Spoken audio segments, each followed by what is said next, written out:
Okay, so this is Maddie Witler, a great mandolinist who you just moved here from Boston.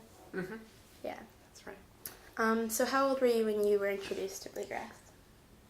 I'm not really sure. I got started playing music when I was 9, and I really started on the fiddle playing like Texas style fiddle, which is, it's still like American roots music and it's folk music, but it's not quite bluegrass. But probably my first exposure to bluegrass was seeing people at those contests who played bluegrass and would jam at the contests. My parents listened to country music, and so there was some bluegrass in there that I was aware of and familiar with.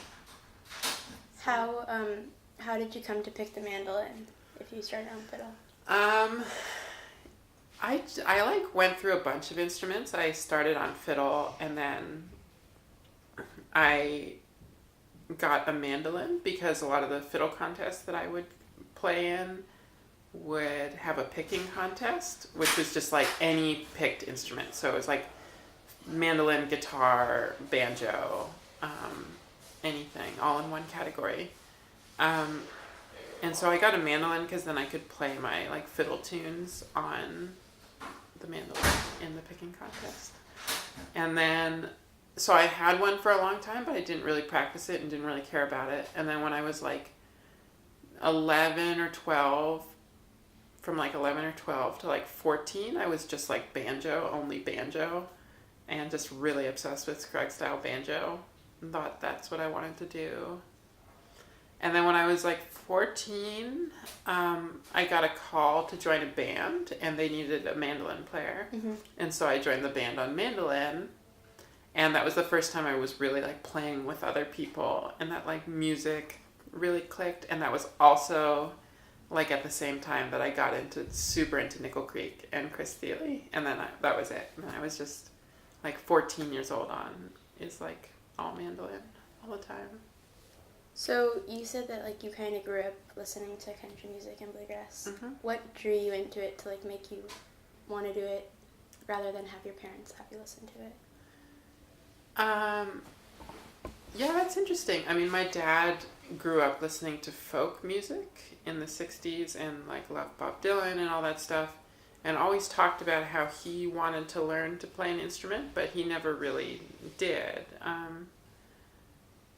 And so just like the idea that playing an instrument was a cool thing to do was always around. I remember the first time like thinking I want to do that with an instrument was watching Garth Brooks and seeing his fiddle player Jimmy Mattingly, and mostly because he was like really like wild and would run all over and just like do all this stuff, but he was a really good fiddle player too. And so seeing him play was like probably the first time I thought like, oh yeah, I want to be a musician.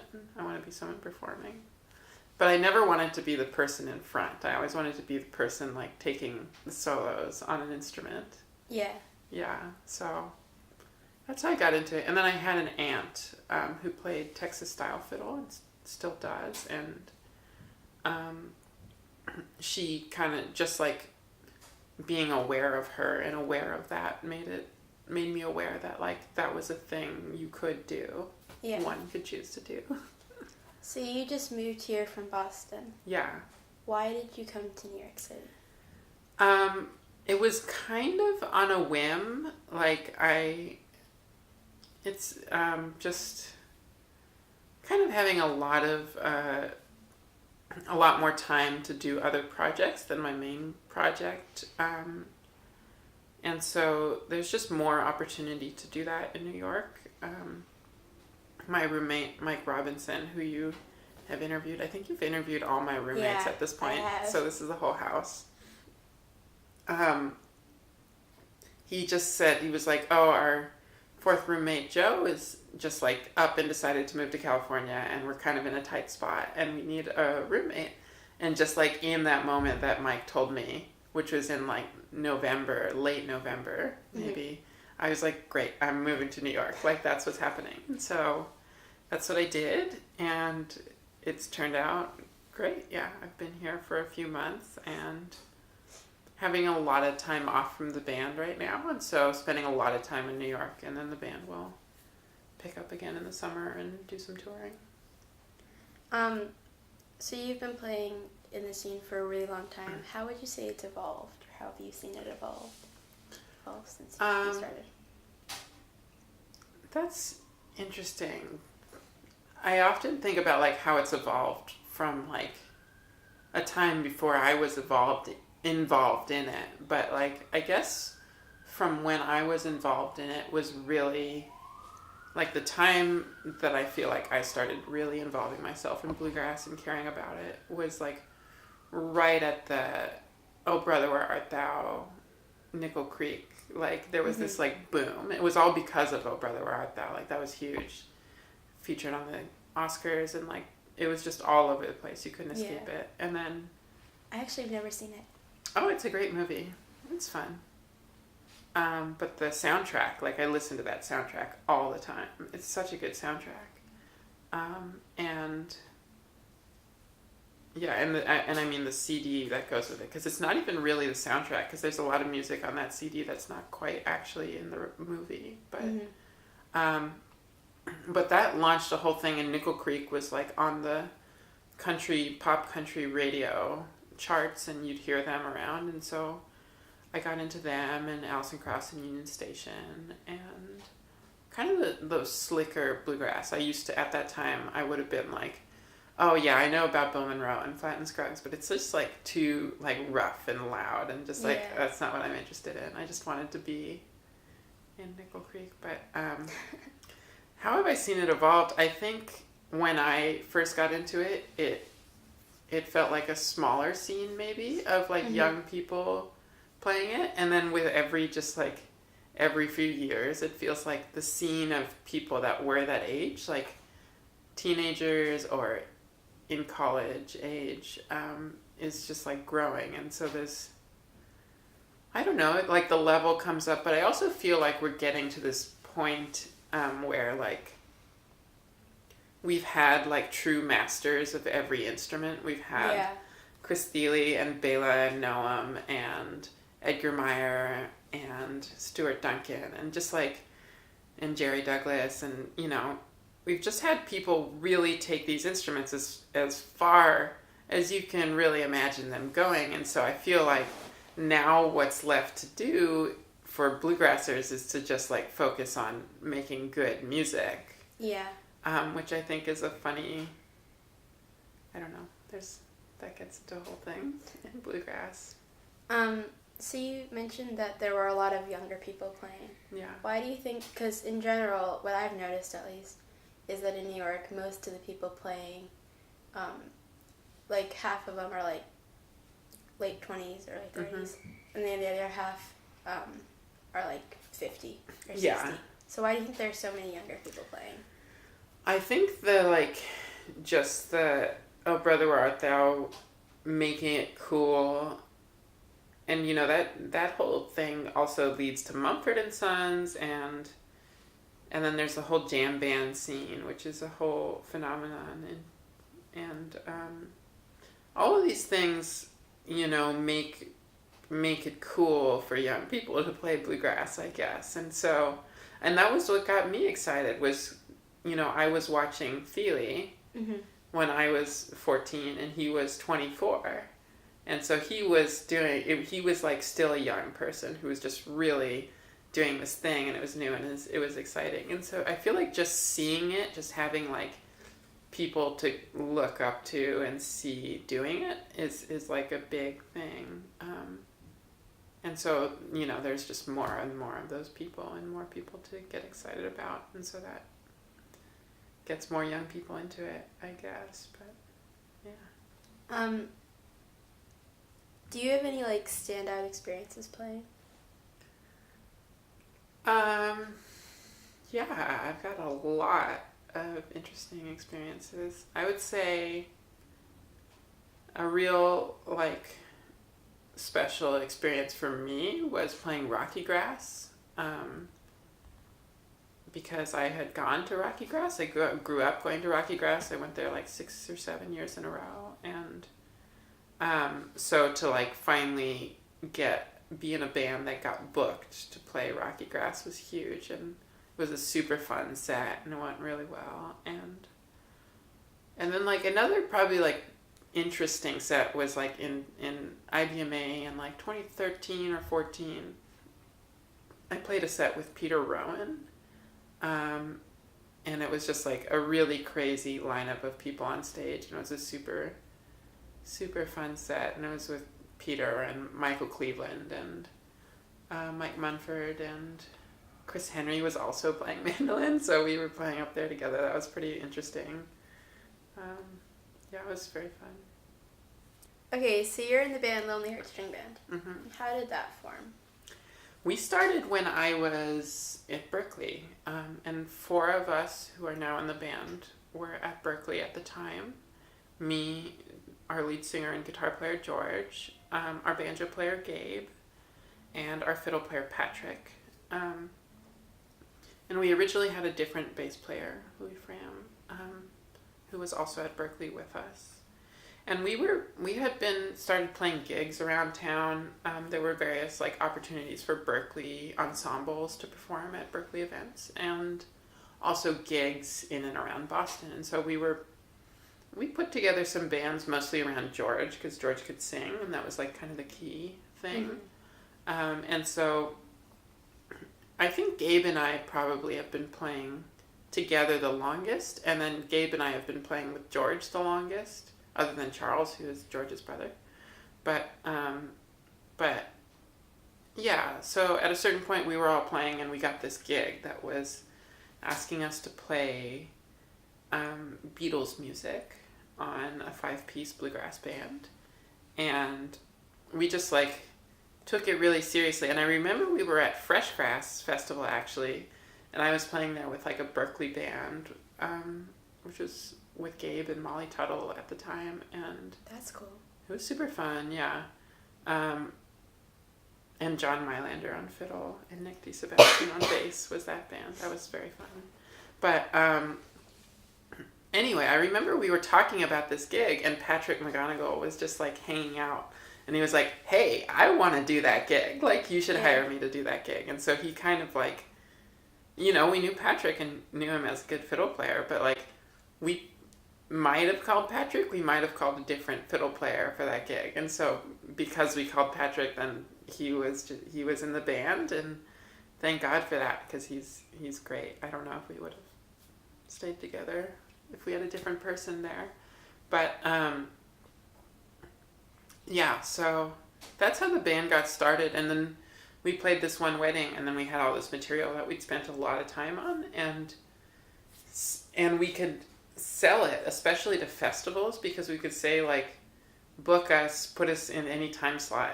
Like, the audience might not know us, but they're gonna like the material because it's just the Beatles. And so and then we started like slowly introducing some original stuff. There would be like a couple original tunes, and then it would be like half and half with some bluegrass in there. And then it would be like we'd play like 1 or 2 Beatles tunes in a set, and we'd play some original music. Until eventually it was pretty much all original. Some other covers got in there, but when I was like 6, my neighbor, he played the cello, and he was like obsessed with the Beatles. Mm-hmm. And I remember he learned like all the songs he could. It's great music. I mean, it's really incredibly well arranged music. It's harmonically complex. It's really a cool way to think about music theory, but yeah, and it works great for a bluegrass band. In thinking, we were really trying to dissect the arrangements and put them on our instruments.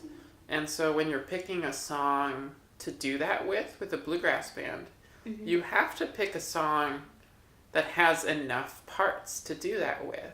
We tried to think of some like Tom Petty covers we wanted to do, and we could play any Tom Petty song we want, and we could just like bluegrass it, and I'll play cool stuff on it. But if we wanted to do like a really one-to-one cover of a record, mm-hmm. most of those tracks don't have like enough parts going on that it makes sense, because you have like drums, rhythm guitar, lead guitar and then some pads. So the Beatles music is really good because they had a lot of stuff that really had parts that had like moments of instruments coming in and going out and various backup things. So it really worked well for a bluegrass band. Yeah. Yeah. I don't know if I asked you this, but what draws you to bluegrass like now, or playing the mandolin now? I really enjoy playing with other people and improvising. Yeah. I think the most fun I have is playing in groups and then like trying to do what I can to make the group sound better. Yeah. When we practice and when I practice soloing and playing lead lines probably most of the time, but I'm just as happy playing rhythm most of the time. I really love chopping and like kind of grooving along with the band. And so, yeah, playing in bands is what gets me excited, and playing with people who are great and inspiring and have good time gets me excited. But bluegrass is very cool because I feel like it's this great space in which to work on improvisation and playing in a group, and there's all kinds of different ensembles and situations. You can have anything from a 5-piece band. You can have duos with any combination of those instruments. It's just like, it's really, there's a lot you can do within it, but it's still limited by a certain thing. And as John Hartford says, style is based on limitation. So I feel like I really enjoy working within the limitation of dealing with just acoustic instruments. So that's the appeal. So bluegrass has a really strong community around it. Mm-hmm. How would you say would you say that the community around it has influenced how the music has grown? Definitely. Yeah. I mean, you talk about young people getting into the music, and part of that is that the community tries to make it easy for young people. I feel like people are excited when they see a young person coming in and interested in bluegrass, and so they want to encourage that person.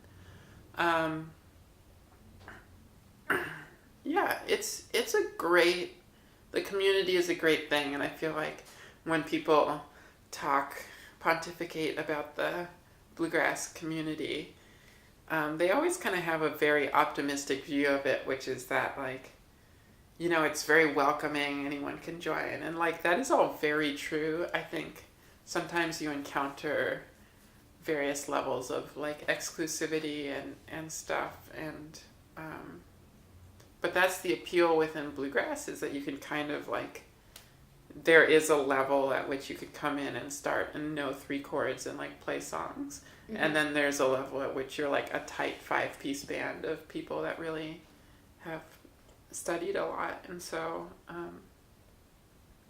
but yeah, the community thing, I think a lot of that also is just because it's so, as soon as you have an amp or have to plug in an instrument, it's suddenly so much less portable. And the community thing, I think, probably evolves in a large part of the fact that you can get together anywhere and jam. And so it's something I feel like we as acoustic instrument players take for granted. It's just how easy it is to just get out your instrument and start playing it. Yeah. It's unheard of for some people. So okay.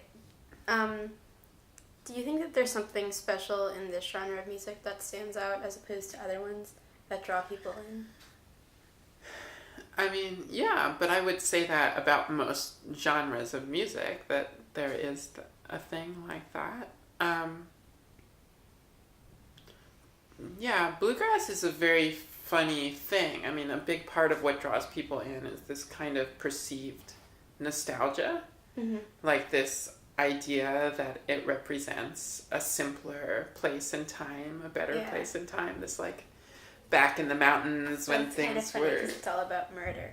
Right. There's a lot of crap in it, and every guy in every bluegrass song is a piece of shit, and sorry if I didn't even think about that, but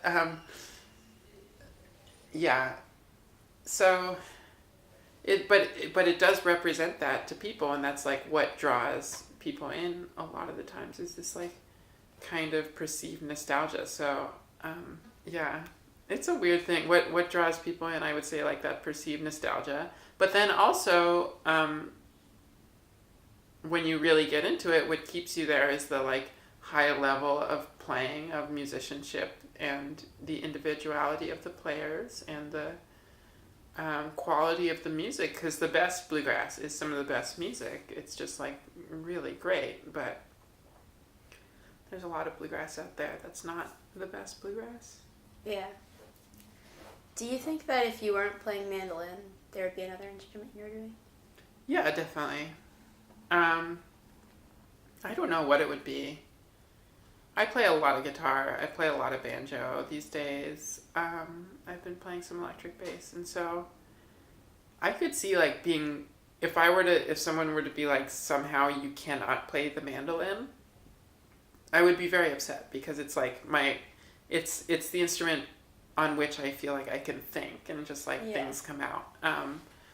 But I would get to that point on another instrument. I really enjoy playing music more than I enjoy playing the mandolin. Yeah. But I love the mandolin, and I specifically as an instrument, it's really cool, and it's like what I like to present is like my artistic expression. But in my free time, and also just playing bluegrass and kind of like working on the tradition of bluegrass, I'm like, we'll spend a lot of time practicing kind of straight ahead bluegrass banjo and Tony Rice style rhythm guitar and all that kind of stuff. So yeah, I would definitely play something else. Would you? Probably. Yeah. When I was 5, my dad tried to teach me guitar, but I didn't really want to practice at that point, so yeah, it didn't really take off. But it's really funny to be in bluegrass and see what kind of like personality types gravitate towards which instruments. Okay, so we have one more question. Yeah. I've heard that you know a lot of like trivia and stuff about Trivia? That's just what about bluegrass? Yeah. Or like you know a lot of history or something. Do you have any fun facts? Fun facts. Or something? Probably, but I mean, I don't know. There's so many weird little bluegrass stories. I mean, I don't know. Bill Monroe stories. Like, do you know the one about him? There was a photographer who was taking his picture and is like this. And it's like, hey, Bill, could you step back for a second for the photo? Mm-hmm. And Bill just goes, no, you step back. Apparently, the first time Bill went to New York, he was booked by this guy, Ralph Rinsler, who was a mentor and friend of David Grisman's. Mm-hmm. I think David was the one who told this story.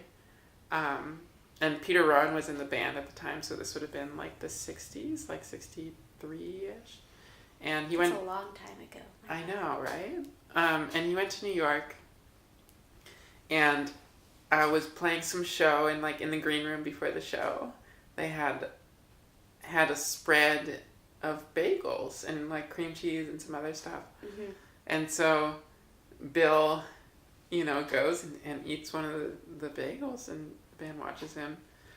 And then as Peter Rowan is like walking into the green room, Bill leans in and says, those are the sourest donuts I ever ate. Don't touch them. So that's pretty funny. Yeah, there's some.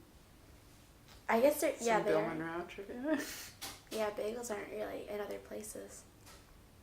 I think especially at the time, stuff was way more regional. That's something that has really changed in the music. Like, I remember when YouTube was like a fairly new phenomena, and like watching videos on YouTube was like, I would search for new Chris Thile videos every day because I'd watch the 2 pages worth of results that were... 2 pages, there are probably thousands. Exactly. So I remember realizing that was a game changer, because suddenly you didn't just get video through like television or homespun videos. it's like, it's really so different. Like, it used to be, I have, like, some memory of this, of, like, you would get lucky and see some great bluegrass thing on some show on TV, and you would just, like, remember it, and there'd be no way that you could ever, like, look it up again. You would just, like, see it the one time. And so the fact that you can go on YouTube, look up everything, slow it down, really changes the music, and it changes it in good ways in terms of raising the level. But another thing it also does is kind of take away regional distinctions. Yeah. So, like, it makes me really wonder about, like, old time fiddle styles when there were all these very specific regional distinctions. Yeah.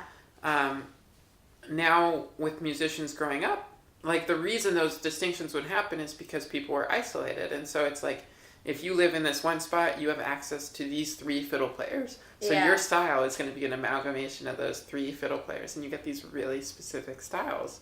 But now it's like, your style is an amalgamation of whoever you want to listen to. So everyone will be an individual, but there will be less, like, regional specific styles. And that applies to everything. So, yeah. Well, thank you for talking to me. Yeah, thanks for having me. Cool. Super fun. Yeah.